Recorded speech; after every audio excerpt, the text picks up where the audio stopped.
Assalamualaikum dan salam sejahtera, salam pendidikan bermutu, insan terdidik negara sejahtera. Salam stars julang kecemerlangan. Kembali lagi bersama kami di Istek TV, Sensasi terkini.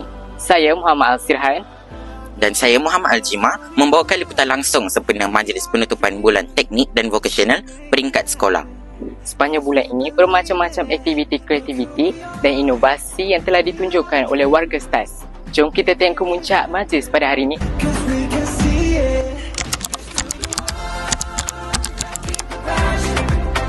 Melapor kekuatan anggota seramai 1,199 orang daripada 9 pasukan uniform. Mohon dilakukan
ونتجمع ونخلي صوتنا يملى هالدنيا حب